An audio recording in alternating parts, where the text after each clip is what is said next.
Siema Rave rodzino, witajcie w drugim odcinku Rave Unicorns News. Potężne line-upy, pokłosie skandalu, hard techno, konferencje i brudna geopolityka, która uderza w nasze portfele. Lecimy!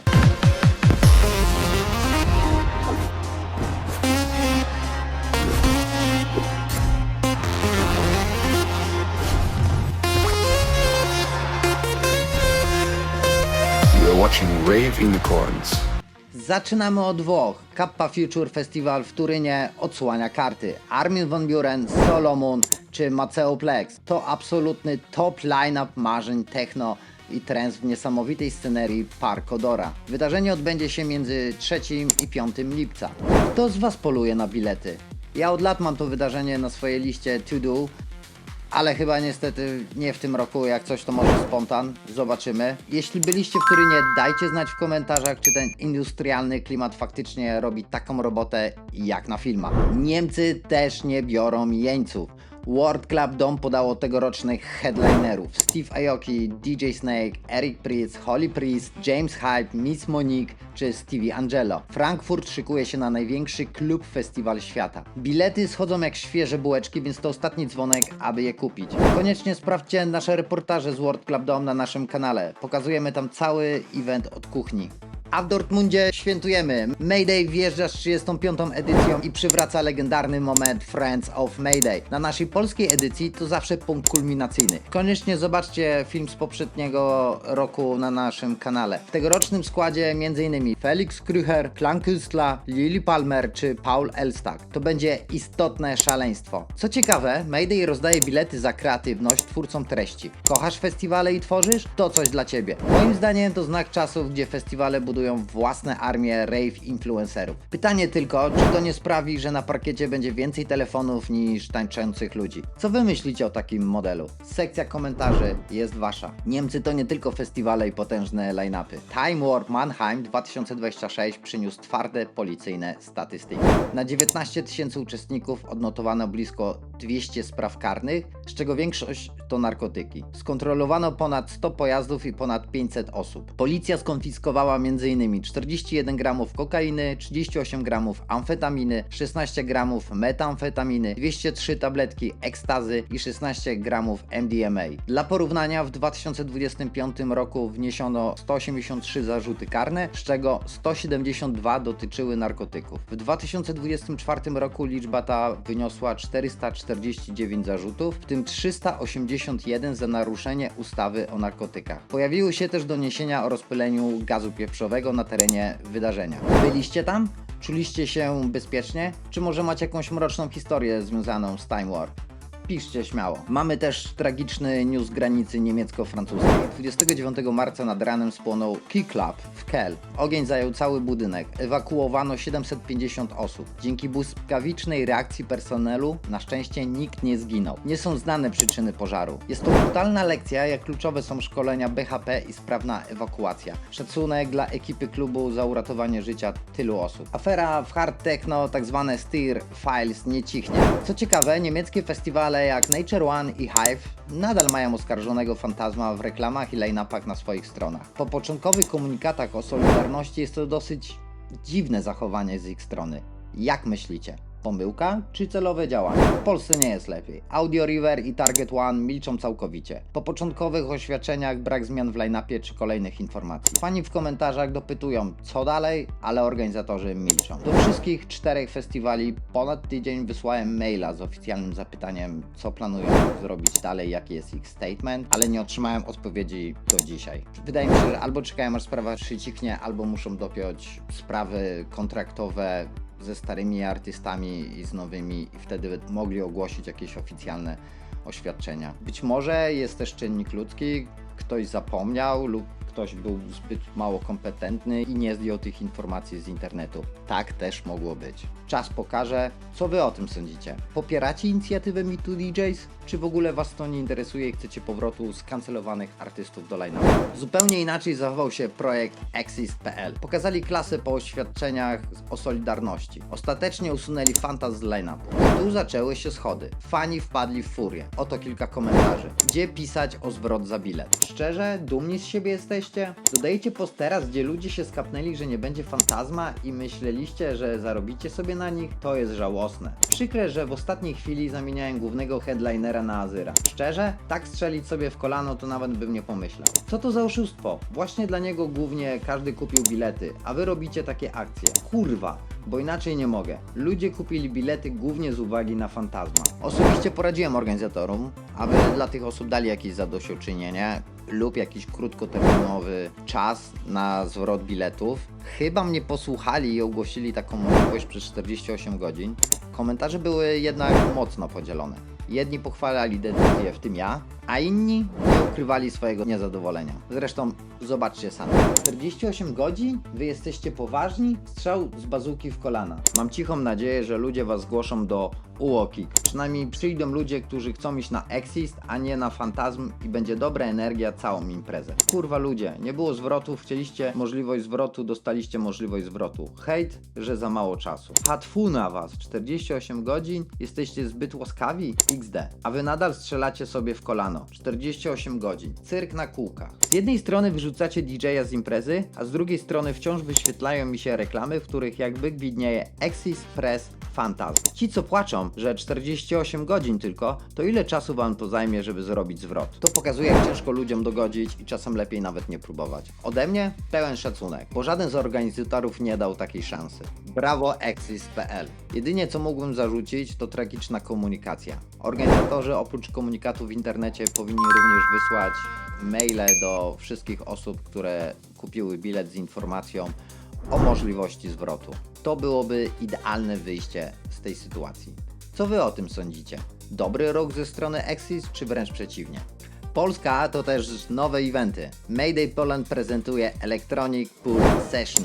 W line-upie m.in. Alignment, Klaudia Gawlas, Mairi i Karla Rocka. Wydarzenie odbędzie się 13 czerwca na kąpielisku Start w Bielsko-Białej. Bilety dostępne na stronie electronicpoolsession.pl. Jeśli to będzie tak dobre jak World Club Dome Pool Session w Niemczech, to mamy hit lata w Polsce. Będę tam z kamerą, więc dajcie znać, z kim bije pionę na miejscu. Kilka dni temu A City of Trance podało line-up swojej edycji w Wietnamie. Azji klasyczny trance. Armin van Buuren, Cosmic Gate, Sfery Korsten, Presence, Gurela, Nifra i Ruben de Ronde. W Polsce internet wybuch, a komentarze polskich fanów są bezwzględne. Wow, this is the line-up we wanted in Poland. We should be in Poland. W Polsce takiego line-upu nie dało się zrobić. Armin wybierał line-up też. To co u nas poszło nie tak? W Polsce taka bieda, a tu dokładnie to, co chciałbym usłyszeć w Polsce. Tak powinno było być wszędzie. Realny A State of Trance, a nie to, co my dostaliśmy w Warszawie. W Wietnamie można zrobić porządny skład trensowy, ale nie w Polsce. This is a better line-up than the one for Poland. Polska dyskusja trwa. Dlaczego u nas nie dało się takiego zrobić? Moje stanowisko już znacie z poprzedniego filmu. Zachęcam do obejrzenia. Jednak uważam, że jubileuszowa edycja State of Trance powinna mieć typowo trensowych artystów, którzy przez lata jakiś mieli wkład w tą markę, wspierali tą markę. Co wy jednak o tym sądzicie? Podoba wam się bardziej line-up w Polsce czy w Wietnamie? W naszym kraju pojawią się również naprawdę ogromne gwiazdy w tym roku. Jean-Michel Jarre, legenda elektroniki, wystąpi 19 czerwca w Radomiu. Koncert z okazji 50. rocznicy radomskiego czerwca w 76. Kiedyś byłem na jego koncercie i jest po prostu nieziemskie doświadczenie, które polecam każdemu. Dlatego serdecznie zachęcam, żebyście wybrali się na ten koncert. Piszcie w komentarzach, czy w ogóle ktoś z was słyszał o tym evencie, bo wydaje mi się, że jakoś jest dosyć przemilczane to wydarzenie w mediach, nie wiem dlaczego. A uważam, że jest to dosyć wyjątkowe wydarzenie, nie tylko ze względu na artystę, ale również ze względu na okazję. Można się przynajmniej czegoś nauczyć, dowiedzieć. Podawajcie to dalej. Z Polski przenosimy się na Ibizę, tam rodzą się trendy. Nowy projekt Andrew Liseya w Los Felices Ibiza wprowadza zakaz telefonów. Ibiza No Phone Club, mała sala, fokus na muzyce i kulturze Balearów. Otwarcie tego lata, ale hype w branży jest już duży. Pytanie do was, wracamy do korzeni czy za ostro? Na Ibizie wystąpi również wcześniej wspomniany Jean-Michel Jarre, ale o tym już mówiłem w poprzednim odcinku, zapraszam, abyście sobie obejrzeli. Ibiza to nie tylko imprezy, ale również International Music Summit, który odbędzie się 22-24 kwietnia. Biznes EDM, raporty o turystyce imprezowej, networking, prelekcje, imprezy i ogrom fachowców z branży. Wybiera się ktoś z Was? Mam to w planach od kilku lat. Niestety chyba nie w tym roku, może za rok, zobaczymy, ale warto śledzić to wydarzenie, bo z roku na rok coraz bardziej się rozwija i naprawdę rośnie. Kolejnym tego typu wydarzeniem jest Sonar Barcelona w dniach 11-13 czerwca. Konferencja o tematyce Experimental Audiovisual, sztuka plus technika w postindustrialnej przestrzeni. Muszę tutaj koniecznie wymienić królową wśród branżowych wydarzeń, czyli Amsterdam Dance Event, odbywające się 21-25 października, oczywiście w Amsterdamie. Będzie to jubileuszowa 30. edycja wydarzenia z mnóstwem paneli o przyszłości sceny i wisienka na torcie Jean-Michel Jarre, gość honorowy ze swoim ekskluzywnym wydarzeniem, które już ogłosiło sold out. Rave Unicorns będzie relacjonować całe wydarzenie, więc śledźcie nasz kanał, aby niczego nie przegapić. Zachęcam również do sprawdzenia naszych poprzednich materiałów. Wszystkie filmy znajdziecie na naszym kanale. Polacy nie gęsi swoją konferencję mają. Next Fest w Poznaniu już za 2 tygodnie. Największy networking branżowy w Polsce odbędzie się 16-18 kwietnia w stolicy Wielkopolski. Panele o content creation, bookingach i trendach. Z pewnością to idealne miejsce na zdobywanie kontaktów i wiedzy. Kto z Was się wybiera? Rave Unicorns przeprowadzi pełną relację, więc dajcie znać w komentarzach, z kim się widzę na miejscu w kuluarach. Ja już osobiście nie mogę się doczekać. Widzimy się na Next Fest. Konferencje to również polityka sceny. Przejdźmy do konkretów, abyście widzieli, o co chodzi. Danny Avila to hiszpański DJ z 15-letnią karierą, znany z house techno setów. Kilka dni temu opublikował emocjonalny filmik po wyrzuceniu z europejskiego festiwalu. Co się stało? Był już w line-upie, ale headliner, duża gwiazda, użył wpływu i powiedział organizatorom, aby go wyrzucili. Avila mówi wprost: fani pracują ciężko na bilety, a dostają politykę zamiast muzyki. Scena to już nie talent, to układy i decyzje wielkich. Pierwszy raz ktoś tak otwarcie mówi o kulisach bookingów i mrocznych kulisach tej branży. Co Wy o tym sądzicie, drodzy widzowie? Zachęcam też do obejrzenia naszego wywiadu z Dr. Motte, gdzie po części poruszamy ten temat. Nastia kontra Alarico.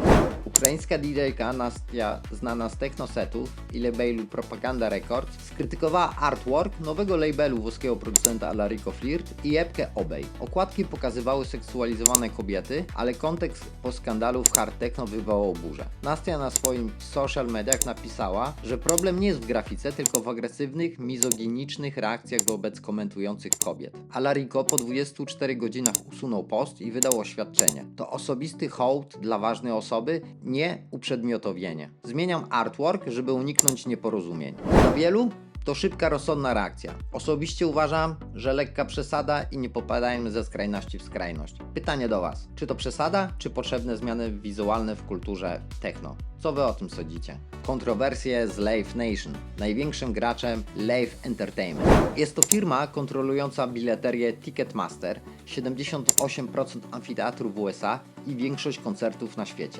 także w Europie. Niedawno było głośno w mediach, że Departament Sprawiedliwości USA pozwał ich za monopol, blokadę konkurencji, windowanie cen biletów plus opłaty serwisowe w wysokości 30-40% oraz nacisk na artystów i promotorów. Firma jednak dogadała się z urzędem w sprawie antymonopolowej. W ugodzie z marca znajdziemy $280 milionów funduszu na odszkodowanie 39 stanom, sprzedaż 13 amfiteatrów, limity na opłaty serwisowe i otwarcie bileterii dla innych firm. Dla fanów może to oznaczać tańsze bilety i więcej opcji, ale Live Nation nadal dominuje na całym świecie. Jest to bez wątpienia systemowy problem branży. Niestety geopolityka uderza także w trasy DJ-ów. Napięcia w Zatoce Perskiej spowodowały ogromny spadek turystyki w regionie. Dubaj przestał być bezpiecznym hubem przesiadkowym. Loty drożeją, ubezpieczenia rosną, a to oznacza mniej lukratywnych tras dla artystów i niestety droższe bilety na eventy w Europie. Obawiam się, że przedłużający się konflikt może drastycznie wpłynąć na koszta produkcji